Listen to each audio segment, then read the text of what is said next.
भक्तों हर महादेव। आइए रामायण नित्य पाठ्यक्रम में रामायण की चौपाइयों गायन करें, उनका भाव समझें। पिछले भाग में हमने गाया कि शूर्पणखा अपने दोनों भाइयों का मृत्यु देखकर, तीनों भाइयों का, खरदूषण तीसरा का, वह रावण के पास जाती है और रावण के पास रोती हुई कहती है कि हे भाई, तुम्हारे जीते हुए मेरी यह गति हुई है।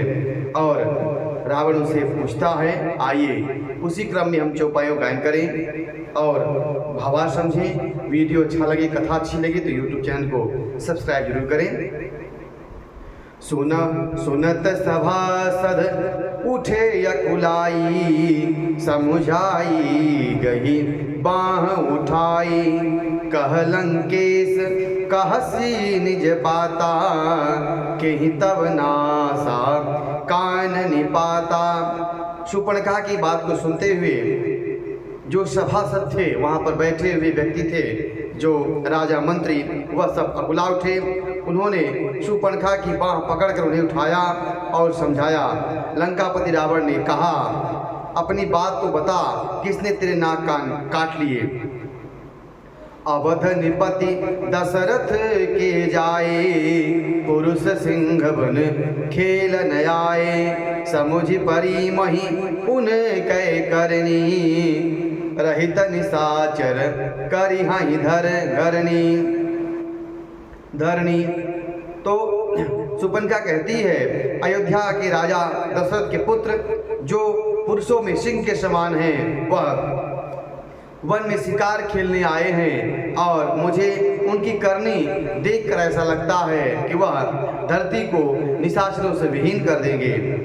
जिनकर भुजबल पाई दशानन, अभय भय विचरत मुनि कानन, देखत बालक काल समाना, परम धीर धन्वी गुण नाना। जिनकी भुजाओं का बल पाकर हे दशमुख मुनि लोग वन में निर्भय होकर विचरण कर रहे हैं और वह बालक देखने में काल के समान दिखते हैं, परम धीर हैं और श्रेष्ठ धुरंधर हैं और गुणों से युक्त हैं।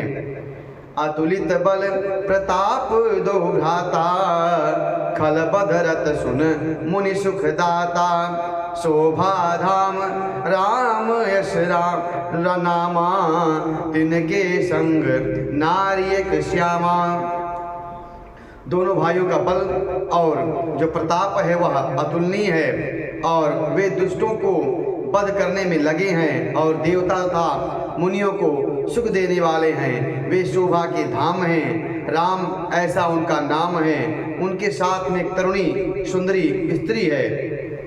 रूप राशि विधि नारी सवारी, रति सत कोटि तासु बलिहारी, तास अनुज काटे श्रुति नासा, सुनि तब भगनी करही परिहासा।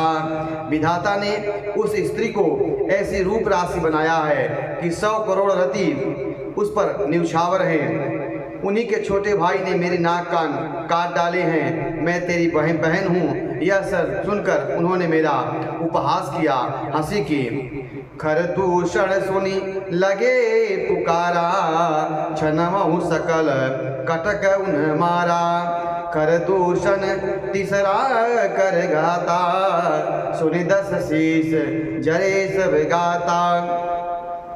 मेरी पुकार सुनकर खरदूषण सहायता करने के लिए आए, लेकिन कुछ ही क्षण में बड़े तपस्वी ने सेना सहित उन सबका संहार कर दिया। खरदूषण तीसरा का बस सुनकर रावण की सारे अंग जल उठे। शूर्पणखा समुझाई करी, बल बोले सि बहु भांति, भवन गयौ अति सोच बस, नींद परई नहीं राती। उसने शूर्पणखा को बहुत प्रकार से समझाया और उसे अपने बल का बखान किया और उसे घर भेजा, किंतु वह अत्यंत चिंतावश होकर अपने महल में गया, जिसे वहाँ उसे रात भर नींद नहीं आई। सुर नर असुर नाग खग माही, मोरे अनुचर कह को नाही, खरदूषण मोहि सम बलवंता, तिनहि को मारई बिनु भगवंता। वह मन ही मन विचार करने लगा कि देवता, असुर, मनुष्य, नाग और पक्षियों में ऐसा कोई नहीं जो मेरे सेवक को भी पा सके। खरदूसर तो मेरे समान बलवान है, भला उन्हें भगवान के अतिरिक्त कौन मार सकता है। सुर रंजन भंजन महिभारा, जो भगवंत लीन अवतारा। तो मैं जाई बैरु हठी करहूँ, प्रभु सर प्राण तजे भव तरऊं। देवताओं को आनंद देने वाले और पृथ्वी का भार हरण करने वाले भगवान ने ही यदि अवतार लिया है तो मैं जाकर उनसे हठपूर्वक बैर को बढ़ाऊंगा और प्रभु के बाण से प्राण छोड़कर भवसागर से तर जाऊंगा। होई है भजन तामस देहा, मन क्रम वचन मंत्र दृढ़ एहा। जो नर रूप भूप सुत को, हरिहं नारी जीतिरन दो। इस तामस शरीर से भजन तो होगा नहीं, अतएव मन क्रम वचन और कर्म से यही दृढ़ निश्चय है। और यदि वे मनुष्य या कोई राजकुमार होंगे तो दोनों को रण में जीतकर उनकी स्त्री को हर लूंगा। चला अकेल जान चढ़ित हवा, बस मारीच सिंधु तट जहवा। यहाँ राम जसी जुगुती बनाई, सुनहु मासो कथा सुहाई। यह विचार कर रावण रथ पर अकेला ही चल दिया। जहाँ समुद्र के तट पर मारीच रहता था उसके पास शिव जी कहते हैं, हे पार्वती, यहाँ श्री रामचंद्र जी ने जैसी युक्ति रची वह सुंदर कथा सुनो। लक्ष्मण गए बन ही जब लेन मूल फल कंद, जनक सुतासन बोले बिहस कृपा सुख वृंद।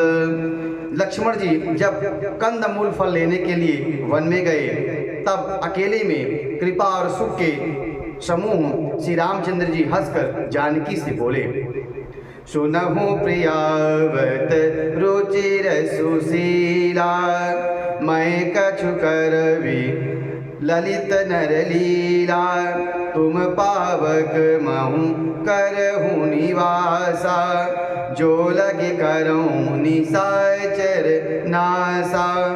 हे प्रिय, हे सुंदर, पतिव्रत धर्म का पालन करने वाली सुशीले, सुनो, मैं अब कुछ मनोहर मनुष्य लीला करूंगा, इसलिए जब तक मैं राक्षसों का नाश न करूं तब तक तुम अग्नि में निवास करो।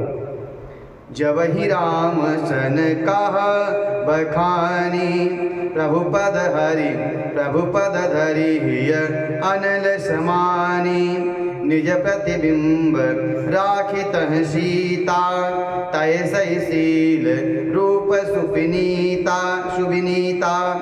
श्री रामचंद्र जी ने जो ही सब बखान कर कहा त्यों ही सीता जी प्रभु के चरणों में हृदय में धरकर अग्नि में समा गईं और सीता जी ने अपनी ही छाया की मूर्ति वहां पर रख दी, जो उनके जैसी ही शील स्वभाव और रूप वाली और वैसे ही विनम्र थी। लक्ष्मण हूँ यह मर्म न जाना, जो कुछ चरित रचा भगवाना।